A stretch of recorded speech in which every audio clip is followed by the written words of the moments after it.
So what we call India today, it's basically Bharat, and the word Bharat has a very deep meaning. And Bharat comes from the word Bharatvarsh basically. Bharatvarsh has Bharat and Varsh. So Bharatvarsh means the whole land that we see on earth, whole land. Varsh means the Bhukhand, and Bharatvarsh means the whole of the Bhukhand. Now today we have this small piece of Bharat, what we call as India today. So India has to be first of all called Bharat. Why Bharat? Because Bha is a code in the Varna Vidya, and as per Varna Vidya, Bha means the as above and so below principle, and it has to be practiced on the land. That is why Bha has a T in that, and Rat means involved.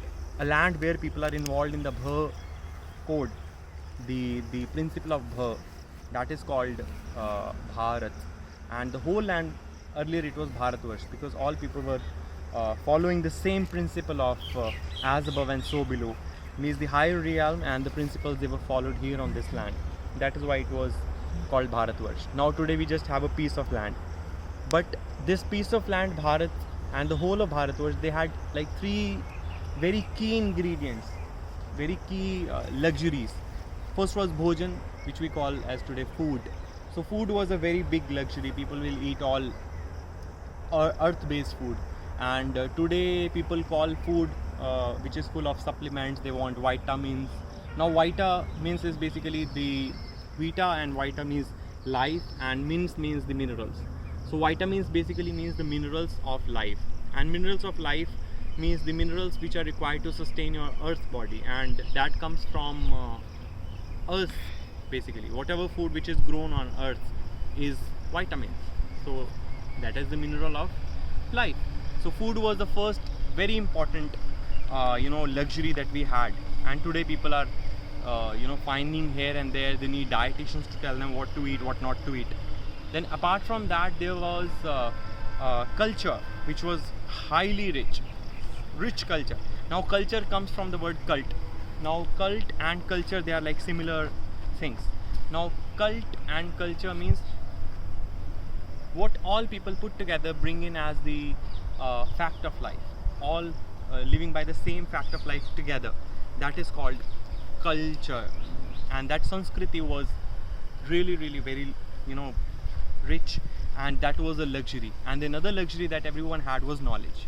Now today people in Bharat, because they call themselves as Indians, and they don't want Bharatiya food, Bharatiya Sanskriti and Bharatiya Paridhan. They will like someone else in someone somewhere in the other country following the culture of Bharat, and they will like it, and they will call themselves as proud, but they themselves will not follow. They will wear only brands, and they are all having that fragmented approach towards whatever they are following as a lifestyle.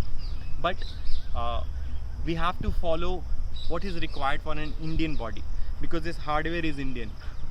So when we have this Indian Bharatiya hardware, then we have to follow basically the Bharatiya rules.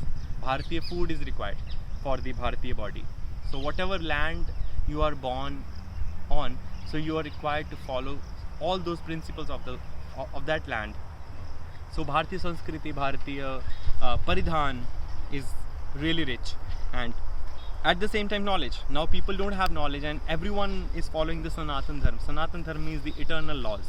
So what are the eternal laws required to live on this land? Like the temporariness, we cannot possess anything or anybody here, and that's all freedom giving laws. That is what Sanatan Dharma is all about. Sanatan Dharma is about following the right principles of your body, of the nature, and of the land that you live on. So that is what it is. But today people are following all the artificial food for the body, artificial clothing, artificial everything, and at the same time they speak of following the artificial laws, which are just man-made and man-created and authority created, ultimately living a fragmented life. That's what not Bharatiyata is, but that certainly is being Indian, not Bharatiya.